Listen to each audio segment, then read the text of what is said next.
Oh boy, Maxwell's been keeping secrets, everyone. But what else is new, right? Writhe the Lost is here, and he's ready to slice and dice his way through the constant with shadowy fury, folks. If you were looking for a new challenge character, then look no further than Maxwell's failed experiment here, as you'll be at a disadvantage at almost every turn. But let's discuss. And let us talk the first obstacle to playing Writhe, his lower than average stats, and his ludicrous sanity drain. His hunger ain't bad, actually, although his diet is gonna be limited. More on that in a bit. But with just 40 sanity and 120 health, things are gonna be a bit difficult for you, I think.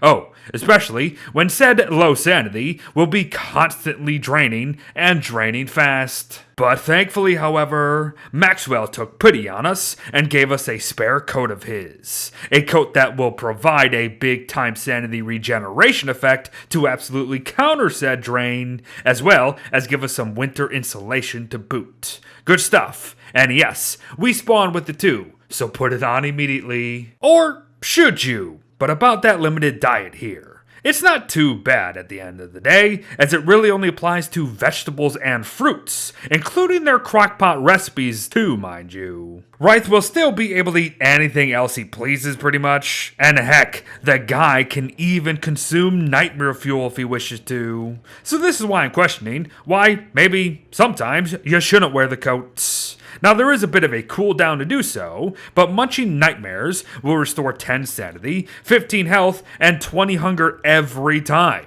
So there you go. Enjoy it. But let's talk another aspect of Writhe that keen observers are going to notice rather quickly. His speed. Writhe here moves 25% faster than normal at all times. So, just think of him having a walking cane equipped at every given moment. And that's a good thing, because any positive benefits are going to go a long way for this guy. Cause yes, here is another potentially tough pill to swallow. He cannot wield any handheld item, weapon, or tool, everyone. But don't worry too much about that, however. Not only are there workarounds in place, there are some exceptions to the rule. And three of the biggest ones are both types of oars and a lantern. But items like pan flutes, fans, balloons, knapsacks, or even the telelocator staff work too. But they will be automatically used upon trying to equip them, mind you. So sometimes they're going to work in a useful fashion, others not so much. So yes, as you can see, it is going to take some time to get used to playing Writhe here. Especially when our shadowy friend also has a unique way of attacking as well. For you see, he slashes in sets of 3 instead of landing a single strike at a time. So this also means he's going to be dealing more unarmed damage, mind you.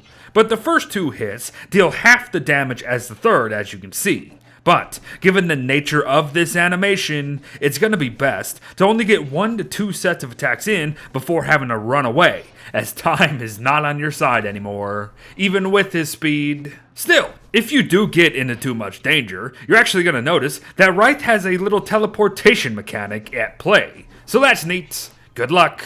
But yes, folks, it's time to ease any negative thoughts about his weapon/tool handling situation here. Sure, he can't use any of the usual, but nothing stops him from creating and using his own bladed tools, folks. Craft the rather plain armguards here to be able to mine at 50% efficiency and chop at 60%. So yes, the tasks are all going to be slower than usual, even as we start to upgrade these tools. But the armguard durability is going to ease all that for us. But next comes the Mole Whacker Mullet, as we need a hammer, right? So at the cost of grass and logs, this is another tool that will be exactly that. Right substitute for a hammer. Now it too will lack a hammer's typical efficiency, mind you, but don't worry. As I said, upgrades are on the way.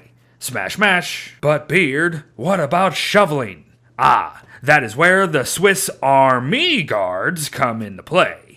They mine at 60% efficiency, chop at 70%, act as a shovel and a razor actually. Plus, they're going to offer 500 durability to boot. Great stuff. However, the creme de la creme are the kingly arm guards here, everyone. They mine at 80% efficiency, chop at 90%, can be used as a shovel, and can even act as a hammer to boot. So yes, they are the ultimate arm guard tool around. So go get them. But Writhe certainly has plenty more to offer us, folks. Like the flamey-wamey thing-a-do here, and by golly, whoever did the naming of this mod must have plucked my brain. But on paper, it is merely a substitute for a torch, of course, as Writhe cannot equip one himself. However, it is far greater than that.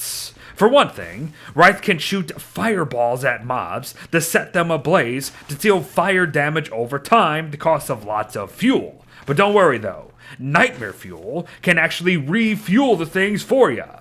And for another thing, socketing a blue gem into the fiery gauntlets turn them into icy dicey thingadoos that will now freeze targets instead. Very, very nice, as it's essentially an ice staff that won't cost sanity and has more durability. My gosh, and we're just getting started here. So I ask, you need a bug net, pitchfork, or even a fishing rod, folks? Well, these sticky snatchers here can do all the tricks of all three at once. Now they are interesting tools with a very interesting craft that's not as easy as a mere silk net. But still, more durability and a 3-in-1 tool overall is worth the effort, I feel. Have fun. But the most expensive tool has got to be the handyman's maces here. Thulcite, marble, living logs, and nightmare fuel for an axe, hammer, and, well, club, really. As yes, these are more weapon than tool at the end of the day, but it will still chop and hammer at low efficiencies, mind you. Still, enjoy the high damage, chance at shadow tentacle spawns even, and insane durability, at the cost of sanity and speed at the end of the day. But speaking of weapons, let's fire through the many options available to Writhe here, even if he himself can't hold any.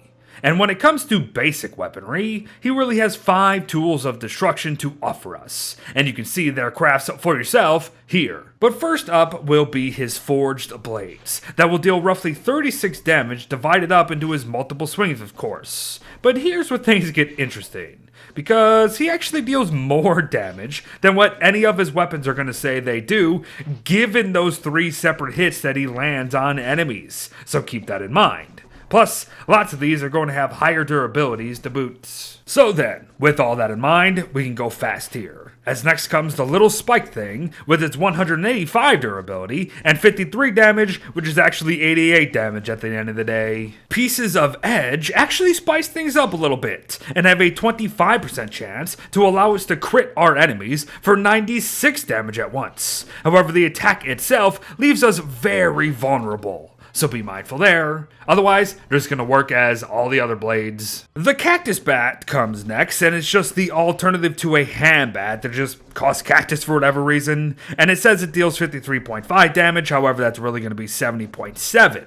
However, it also acts as a hand bat still, as it will lose damage over time. But its spoilage time will be slower than a typical hand bat's. So have fun. And finally, the Morningstar 2.0 is actually a ranged weapon that shoots lightning balls at our foes for 42.9 damage a hit. Plus, it will charge Volt Goats and deal more damage to wet targets, all the same as before.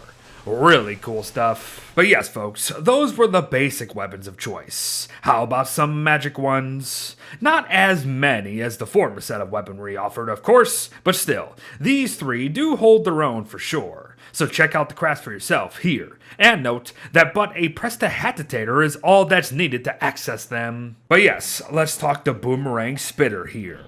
Now, its full mechanics might have eluded me a bit, as all I really noticed was that it cost sanity to throw, dealt more damage potentially, and hit us twice if we missed the catch. So if anyone does know the full potential, then fill us in. The bat, on the other hand, is essentially a normal bat, only we can now refuel the thing with additional battleless wings. Really cool stuff there. But watch the sanity drain per health leech, however. We're already at low sanity to bloody begin with. And lastly, the pretty dark swords. Actually dealing 95.1 damage per volley of hits. They will still drain our sanities when merely equipped. However, these blades grant us sanity when we hit something now, so we can counter it. Good stuff. But let's start to wrap up with some newer additions to the character here, like the glass cutters. Yes, they are a right alternative to the normal glass cutters, so expect the same effects to be at play, along with more damage being dealt than advertised, of course. For whatever reason, Writhe offers the attached umbrella headgear item, even though he can just bloody wear headgear item and armor slot things, but what have you.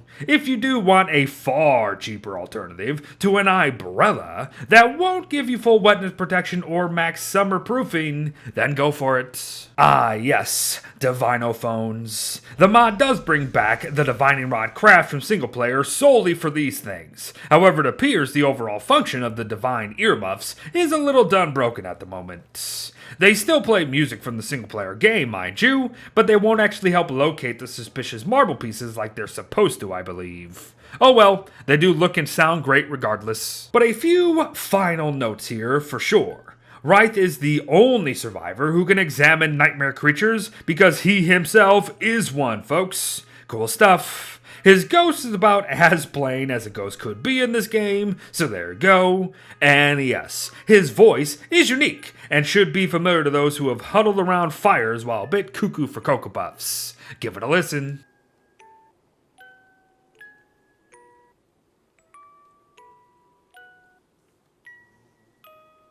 But there you have it, everyone. Writhe the Lost. Originally created by the Tiddler for Single Player Don't Starve a very long time ago. Zero, with the help of many others, are who bring him to us here today. And they have worked hard to port this failed creature over to Don't Starve together for us. So thank you all for your efforts, and what a great character to share with you all here today. Get the slicing and dicing, folks. Thanks for watching. Well wishes to all, and I'll see ya in the next one. Bye-bye.